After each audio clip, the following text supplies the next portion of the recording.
Sifter for the ear. News, interviews, reviews, cinema, TV, streaming. Action. Hi y'all, this is Jerry Williams, aka TV Jerry.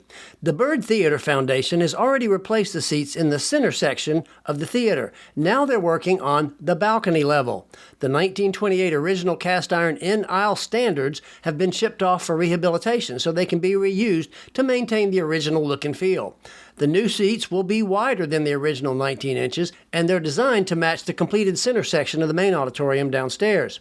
They expect the new seats to be done by the end of March. 911, state your emergency. I just came in. There's blood everywhere. Take a deep breath. Who am I speaking with? There's blood on the floor. Sir, can you... That was the beginning of the trailer for Last Straw, a thriller directed by today's guest, Alan Scott Neal. He's a Virginia native who's worked for many years in casting and directed this first film that's now available on Shudder, which is also part of AMC. We'll talk about many aspects of getting the movie made and distributed. Sifter Review of the Week. Back in Action on Netflix. This title has an ironic meaning because Cameron Diaz is back on the screen for the first time in 11 years. She and Jamie Foxx play a married couple who decide to quit the spy game until they get pulled back in and end up on the lam with their 2 kids. The plot's been done so many times, so it's up to the writing, direction, and performances to make it stand out. Luckily, all 3 elements add up to a rousing entertainment. Diaz and Fox are solid fun in the leads, with Glenn Close and Jamie Demetrio adding some delightful characters. Co-writer-director Seth Gordon has staged the action with impressive skill. The fights are full of great stunts and the chase scenes are equally rousing. The title's other meaning also applies. This film is full of snappy action. At a continually moving pace and charismatic leads, and you'll have a darn good time. I gave Back in Action 4.5 out of 5 stars. So, Alan, what is your Virginia connection? Born, raised in the Spotsylvania area, and now my folks live out near, they're in Rhodesville, out near Orange, and they've been out there for about 10 years now, and that's kind of my home base when I'm not in New York. How did you get involved with Last Straw? So my day job, I'm a casting director for film and TV. I kind of fell into that. I went to film school, and I made a short, and it was at a festival, and a pretty famous casting director saw it and came up to me afterwards and was like, "Hey, who did your casting?" And I was like, "Oh, I did." And she was like, "You want a job?" And I was still in school at the time, and so I said, "Sure." And flash forward like 10 years later, I've been trying to get a feature made for 5 years with this writer that I met in film school, and I actually got connected with the producers that produced Last Straw through my casting work. And that's kind of how it came to be. You segued very nicely into my next question, which is how did your skills as a casting director affect your ability as a director? I made a film at Columbia, a short. There's something called a crit week where the professors and visiting filmmakers watch the films. And one of the filmmakers that was there to kind of guest critique, he said to me afterwards, was like, "Hey, you've got your visual language down pat, like that, you've got that in spades." He's like, "But what you need to do is work with the best actors that you possibly can." Uh-huh. And when this casting thing fell in my lap, it kind of felt like the world was telling me, "Hey, this is the direction that you need to go." And it's kind of great because I'm in the room with actors for 5-8 hours a day. Right. And I'm just working with them to get the best performance that they're capable of that in that moment. I mean, it's just like it's a boot camp for directing, actors specifically. So are there certain directors, maybe in the thriller genre, that are your idols or that you look up to that kind of inspired you some? Sure. I think there's the classics and then there's like modern filmmakers. I think modern filmmakers, big fan of Jeremy Saulnier, who's also a Virginia person. Footnote. Jeremy Saulnier is a writer-director known for his movies Green Room and Blue Ruin. It's not so much thriller, kind of, but Jeff Nichols, who did Take Shelter and Mud and Night Special. Those are guys that work in the genre space, but really try to lean in on the emotional truth of a situation and really finding like a unique angle to tell their story rather than it just being, genre is a way in to tell something maybe a little deeper. I thought you were going to say John Carpenter because Assault at Precinct 13 was kind of Yeah. an early version of this, but totally different, but kind of the same. Footnote. Assault on Precinct 13 was a John Carpenter movie about a group who are trapped in a jail and being attacked from the outside. Of course. And then the classics, I would say John Carpenter, obviously, big fan. I mean, we put a little bit of that in the score for Last Straw. Yeah, heard that too. Hitchcock, every day I'm on set, I'm thinking like, how can I do this shot in the least amount of shots while also telling the emotional story with the camera? I mean, that's just Hitchcock 101. Right. So you open Last Straw with the results of a grisly crime scene, all blood and stuff going on. Did you actually work with a crime scene expert on that, or you just say, oh, let's put a little more blood here and let's splatter it here, or did you work in reality, or was it just theatrical? No, great question. It was reality. So it's two things. The opening was inspired by a photography exhibit at the Met a few years ago, Metropolitan Museum of Art in New York. In the 1920s, there was a crime scene photographer. Ouija? Yes. Footnote. Ouija was a photographer best known for his black and white street photography from the 30s through the 60s. Yeah, Exactly. right. And his photography was like so haunting and shocking and like, Yeah. and I remember just standing there and like, I knew this film was coming up and I was just like, oh, this is going to be my reference. Right. And then both of my brothers are police officers, and I was on set and I would send them a snapshot and be like, is this close? Great. Yeah. And now, obviously, this is a big location shoot because you shot in that diner. Tell me how it was working with that diner, because that must have been a challenge. So the diner was our hero location. We searched for months trying to find the right location. This was originally going to be set in the desert. And once we realized that we had very little money, we were like, oh, we're going to have to make this closer to home, which is New York. So we found this diner upstate New York right on the Hudson. And this diner was actually previously in Delaware. And Oh, wow. 10 years ago, some guy bought it and floated it up the river. Wow. He placed it on this plot of land that looks over the Catskills, and then he died. And it sat vacant for years.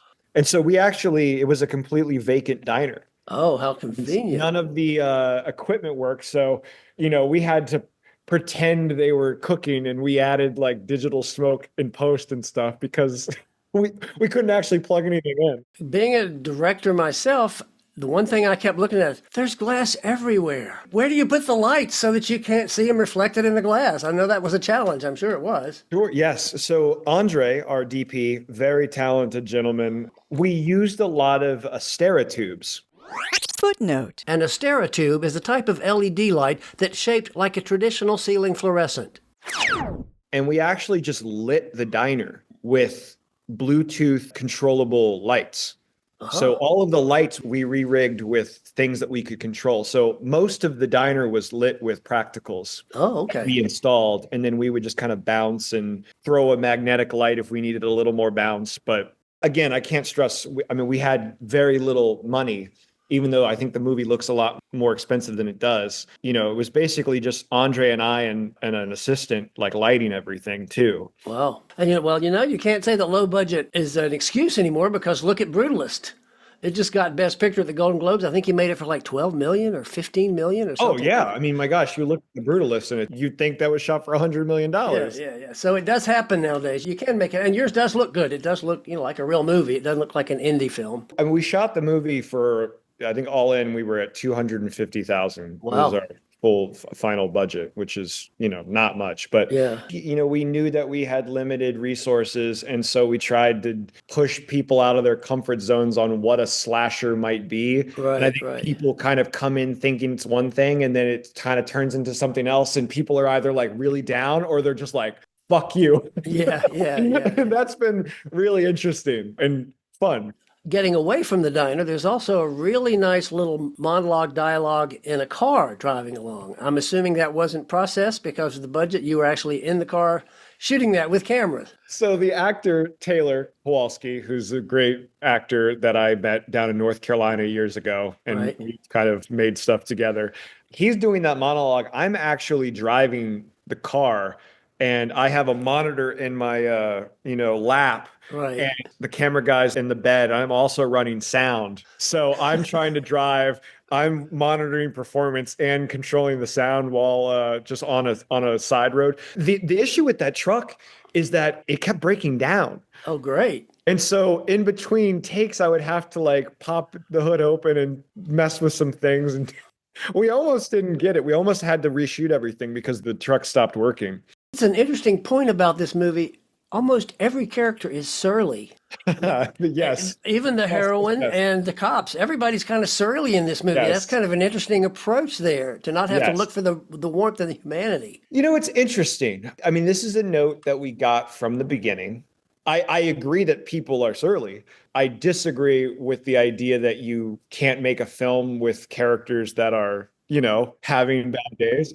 The response has been very divisive. And I think that has fueled the views. We're starting to get returns and numbers and viewership, and it's actually doing really well. And there's sort of like a conversation going on Reddit and Letterboxd and all of the sites where, it's two camps. People are ride or die with it, or people are like, there's no likable characters. And I'm like, well, yes, I agree. That was by design. Well, that's good. It kind of worked out because even you kind of care for who you have to care for anyway. I mean, look, there is a clear antagonist and protagonist. I think the point that we were trying to make is that it's never so clear cut. The person that you're supposed to be rooting for, well, what if it isn't your usual, warm, damsel in distress? What if it's, somebody that A little bitchy. Yeah, I mean, we wanted to push the boundaries, push Right. people out of their comfort zone. Right. Now, speaking of that, not everybody was mean. There was one guy that was sweet, Petey, who is neurodivergent. Tell me a Yes. little bit about casting him and working with him. Chris Lopes, fantastic actor. We did a nationwide search for that role. It was really important for me to have talent of varying, abilities in the film. Was that scripted as that character was supposed to be on the spectrum, or? It was, Okay. yes. So that was there on the page. And I think that's part of the reason why I kind of gravitated towards this script is my own sister, she has Down syndrome. And so it was very important to me that we could put a character like that in our film. And also kind of a pet peeve of mine, which is in films, it's often characters with, different abilities or special needs or, whatever terminology you want to use. They're often used in service of like making another character look good or their journey to like, Right. And I was like, but that's like, people have their own wants and needs and desires. And even more so, I've never seen a character like that put into a morally ambiguous, I would say morally abhorrent situation. And, Good point. I that was actually like very intentional and was something that meant a lot to me to do. Now, does that require any special skills on your part as a director? Chris is a very accomplished actor. He's great. I think every actor has their process and the things that they need to get them where I need them. And with Chris, it was a lot of like getting Chris into the mode before we shot. So we did a lot of like breathing exercises and yelling and screaming, and we would run around and I would run with him and we'd get exhausted. And then I'd say, before he could even catch his breath, I'd say, shoot. And then he would like go. So like, it was like, I was trying to get him to the place where like, he wasn't acting, he was reacting. And I think that's what made it, so much stronger. I love to ask the technical questions. Sure. The masks that the bad guys are wearing, did you have those crafted? I didn't know if you could like buy those off Amazon and have a copyright issue or. Yes. So basically those are modeled after very old masks from the 50s and the 60s. Loved like the vibe of those kind of vintage masks. And we wanted it to like look a little different than because between you and I don't actually love mask movies. Yeah. But like, I liked that this was a subversion of that genre. And I was like, okay, if we do this, this will be because we get to see the other side of the mask. Yeah. How about the dead possum? Was that something somebody constructed for you? Yes. So it was originally going to be a badger because we were going to shoot in the desert. It's like, well, actually, there aren't badgers. Right. In my experience on the East Coast, I was like, well, it's got to be a possum. So our special effects coordinator, his name was Doug Sackman. He recently passed away, unfortunately. Very tragic. But I found a possum skin on Etsy. And I said, hey, I think if you stuff this with like some beans and stuff Right. and you kind of added your blood and stuff, I think we could actually have something that looks like a real possum. Wow. There you go. I'm your dad. I'm your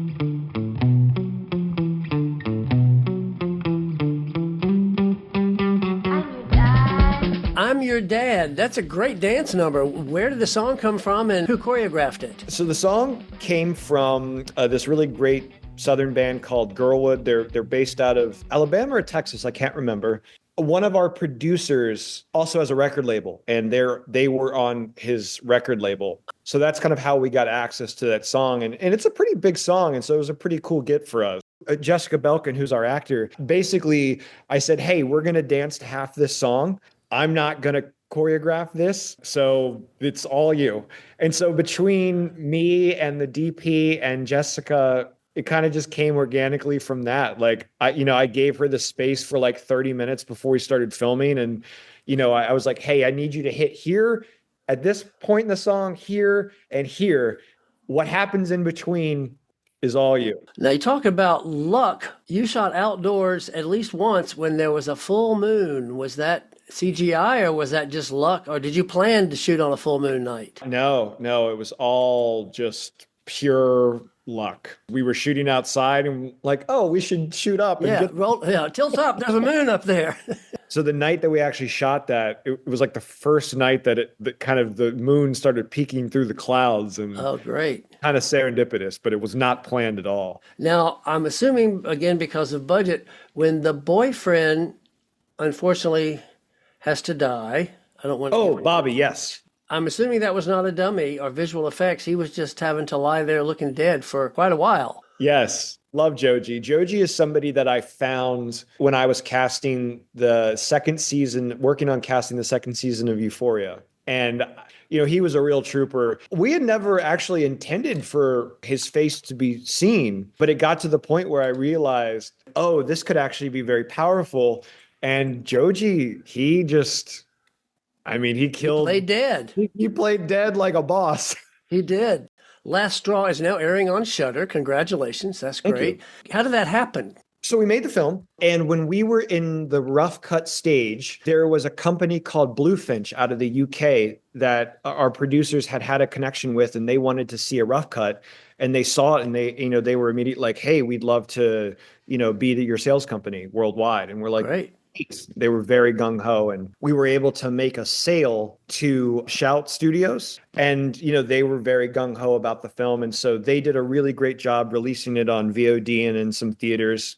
And then we sold to Shudder, and we just premiered December 20th. We've been doing well on Shudder, but even more exciting, because AMC owns Shudder. Right. We are on AMC, and we're number 2 and 3 on AMC. So it's kind of gotten to a much wider audience than I kind of ever expected. AMC is one of the few I don't have. I have probably 12 streamers in that one. You may have kind of already addressed this, but I always like to find out, what was the biggest challenge on making this movie? I went into this movie thinking, hey, I might only ever get to make one feature. And so I'm going to do everything that I can to make this the version of the movie that I am capable of making right now at this point and stage in my life. And with that, I did not sleep for a month and a half. Me and the DP, we pre-shot the entire film on our iPhones. Oh, wow. To make sure that the emotional flow of the shots and, the visual language gripped the audience, and we were telling the story we wanted to, because we knew we would never be able to go back and shoot more stuff. And so, we were averaging 2 hours of sleep a night for 30 days. So that in itself was a huge challenge. Second, there was this bonfire scene that we shot that is a one take, and it like lasts 4 or 5 minutes. It has stunts. It has, it's a whole huge production, and we only had 6 hours to shoot it. It was like 5 or 6 pages of screen time, and we were only able to shoot it 3 times, and I actually used the second take.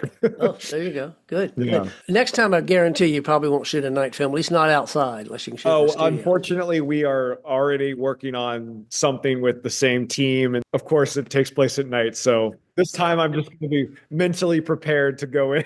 There you go. I was going to ask you what's next. Is there anything you can tell us about it? Or Yeah, so there's 2 things on the horizon. Both are with the same writer. One of the films is with the same team. I can't really say much. And there's another film that's a different genre. It's more of like a rom-com. No, it's still a crime thriller. More of like a heist kind of situation. It's more of like a horror heist. We've talked about Last Straw a lot, and it's been fascinating. I wonder if you can rewind a little bit. Do you have one juicy casting story you could tell us about something that maybe somebody you can't name, or maybe somebody who didn't expect they came in and nailed it? Or Recently, I've been casting with JVA, which is this company I work with. We've been casting for this pretty big, high-profile film.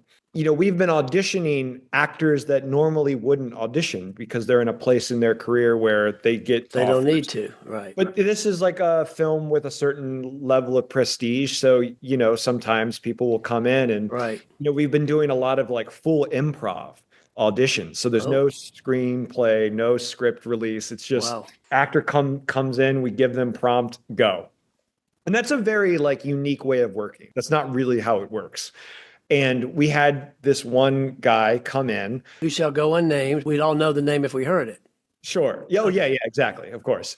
And he came in and he started improvising. This person became the scene. Wow. They became the improv. They went to a place I've never seen somebody go to before as a performer. And I realized like, this is what great acting looks like. I mean, I've seen good acting. I've seen a lot of good acting, but this was great acting. That indescribable thing. And I saw it happen before my eyes in the taping room. And I remember being like, oh, well, this guy obviously is getting the part. And he did. It was just this thing. I was like, this is what I have to seek out now from now on. Right. Raise that level. Finally, one question I like to ask everybody. If you've got a little spare time one evening, what do you like to watch? What are you watching right now? I just finished Day of the Jackal, the one with Eddie Redmayne. I think it's great. I really loved it. Yeah. Oh my gosh. Fantastic. And what's interesting is I said in my review, Eddie Redmayne, he's so great. You want him to get away, but he's such a horrible man. He's got to pay the price at some point. Yeah. So the original movie is one of my favorite movies. I'm a huge fan. Oh, wow. Okay. And Edward Fox was a great jackal. And I really think that Eddie Redmayne was able to like capture his charisma and elevate it for a modern audience. And it's just really great. Yeah. I agree. That's my favorite thing right now, too. I'm so glad you've seen it. Good. Well, Alan, I've enjoyed meeting you. Loved hearing about the film. And I want to thank you so much. And we can't wait to talk to you about the next one. Oh, thank you. And, for those out there that are going to go check out the film after hearing this, I hope you enjoy. It's a thrill ride. It's only 80 minutes and buckle up. That was Alan Scott Neal, whose first directorial feature is Last Straw, a thriller that's now streaming on Shudder and AMC.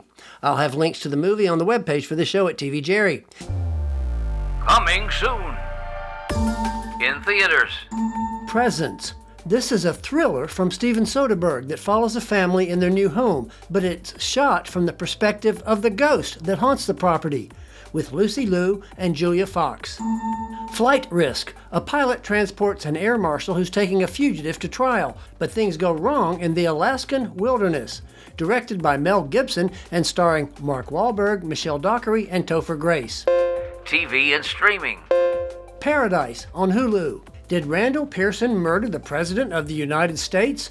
That's the basic premise of this politically tinged thriller starring Sterling K. Brown as a Secret Service agent who discovers the President's body, played by James Marsden, and he becomes a prime suspect. Dan Fogelman, who created This Is Us, is the showrunner. Your Friendly Neighborhood Spider-Man on Disney. This is yet another origin story that's animated. Voices include Coleman Domingo and Charlie Cox. Star Trek Section 1 on Paramount Plus. Michelle Yeoh stars as the Emperor who joins a secret division of Starfleet to protect the United Federation of Planets. Castlevania Nocturne on Netflix. This animated series takes place during the French Revolution when the vampire hunter fights the rise of power-hungry vampires. Harlem is back for its third and final season on Prime, and I'll include my interview with the star Shaniqua Shande on the webpage for the show at TV Jerry. You know, you can subscribe to this podcast on the usual platforms, or you can go to TV Jerry, click on the podcast tab, and there's a link to enroll. Next week, I'll have my first show with Adam Tex Davis, who's written comedy for major movies and more. And he's a lot of fun. This is Jerry Williams. Thanks for listening. For more Sister, including literally thousands of reviews, Visit tvjerry.com. That's a wrap.